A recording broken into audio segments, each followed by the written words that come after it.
It's April 2023 and I'm taking a series of journeys across Liechtenstein, from the ruined castles of the north to Burg Gutenberg in the south via the highest point in Malbun and a walk down from the mountains overlooking the River Rhine.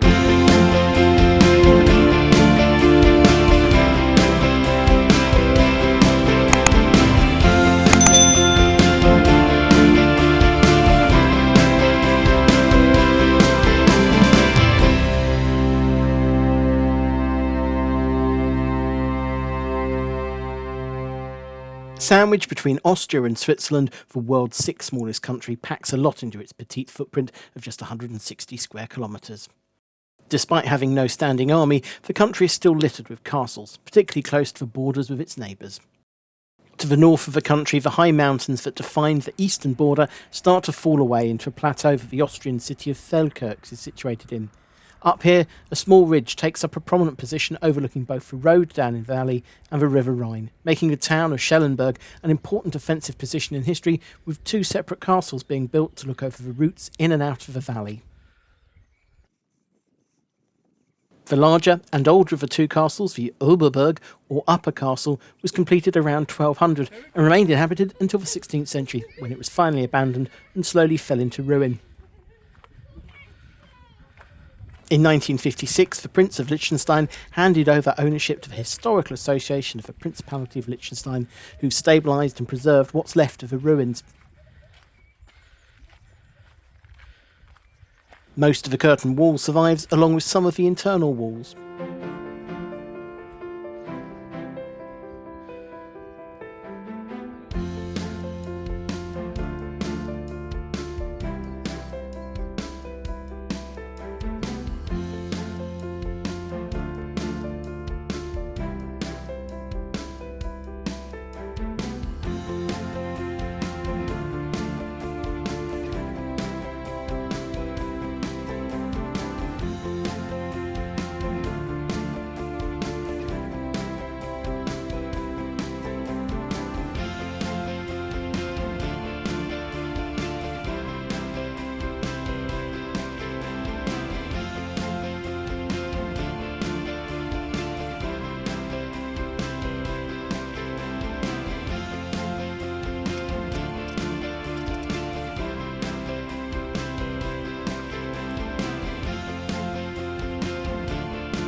What is still clearly visible is how important a location this is, with stunning views down on the road route heading into Austria.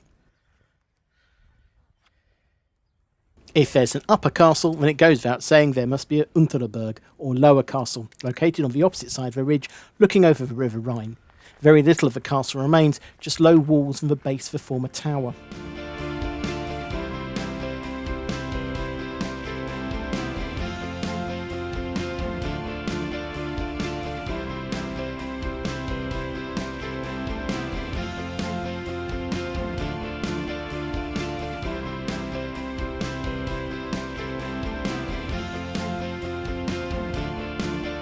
Construction on this castle completed around 50 years after the Obere, and like its counterpart, fell out of use during the 16th century. Halfway between both castles is the Bädermann House, a farmhouse originally built in 1518 in log construction. It's named after the Bädermann family, who lived there from 1814 to 1964. Though the last people to live there, and after they moved out, the building was left pretty much as a time capsule. Since 1994, it's been open as part of the Liechtenstein National Museum as a rural living museum, showing living culture around 1900.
19 kilometres to the south of Schellenberg, at the opposite end of the country, is a slightly more intact castle in the border village of Balzers. Sitting atop a 70-metre-high rocky hill over the centre of town with 360-degree views over the southwestern corner of the country, the castle is one of the symbols of Liechtenstein. Before the castle was built, the hill was used as a site for a church, but by the 12th century this had been abandoned and a ring wall had been built on top of the hill. This developed further over the following years, with a tower and battlements being added. There was major construction activity in the early 16th century to repair the damages caused by a siege during the Swabian War of 1499. As with the castles in the Schellenberg, it fell out of use and into disrepair. Its ruination sped up further following a fire in the village in 1795, resulting in the castle becoming a useful source of building material to help rebuild Balzers.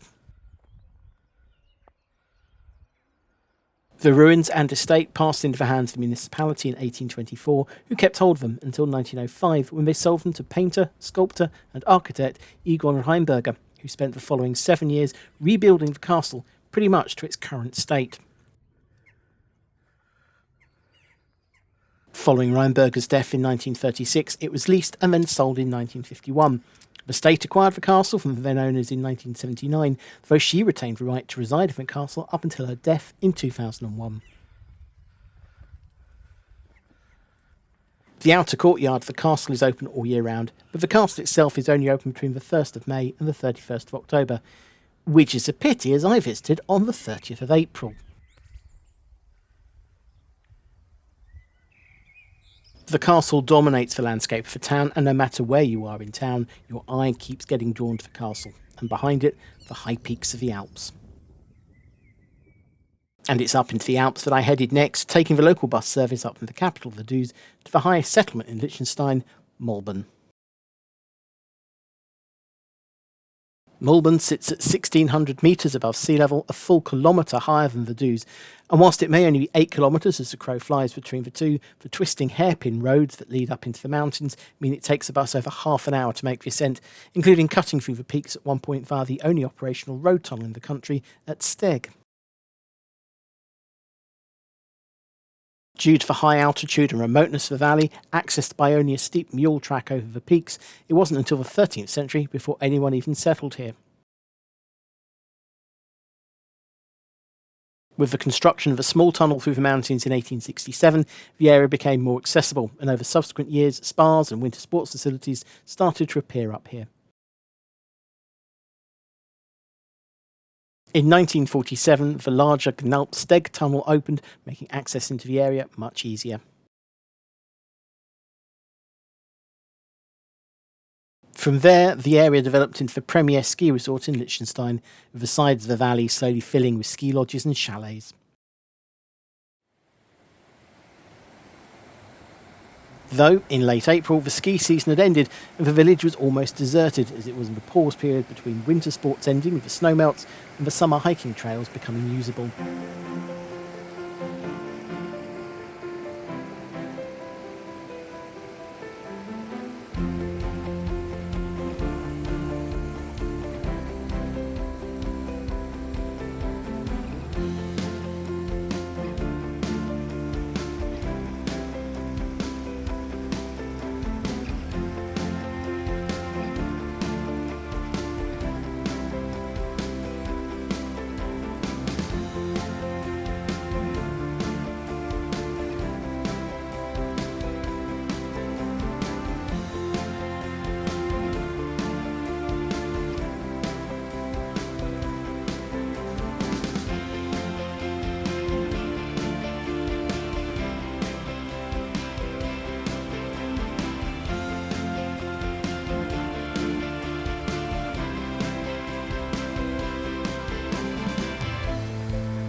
Staying high in the mountains, but almost directly above Vaduz, you reach the small settlement of Gaflei.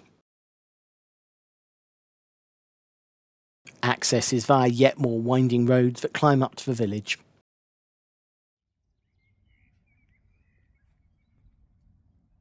Whilst there's not much to see at the end of the bus route, this is the trailhead for a 2-kilometre hike back up another 250-metre incline to the Mittelpunkt von Liechtenstein, the midpoint of the country.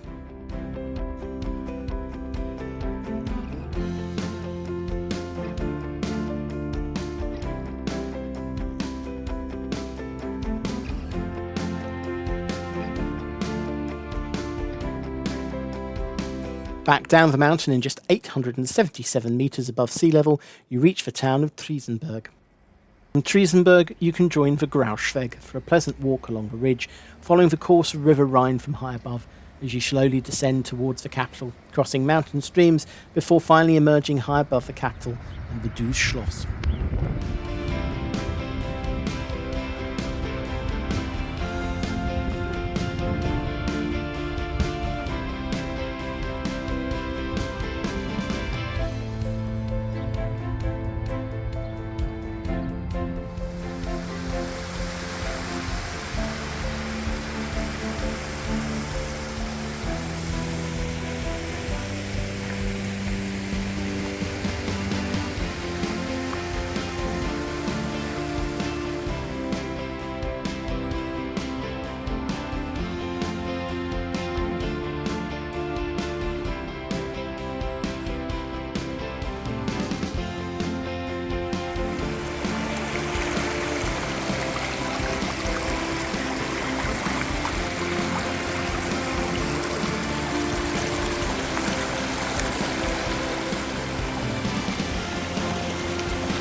Liechtenstein has no airport and only limited train services provided by Austrian Railways between Buchs in Switzerland and Feldkirch in Austria, calling it Scharn, the largest settlement and main transport hub in the country. Regular buses run from Feldkirch, Buchs and Sargans to Scharn and the capital Vaduz. Sargans in Switzerland sits on the main railway line between Chur and Zurich, with regular trains back to Switzerland's largest city and its international airport.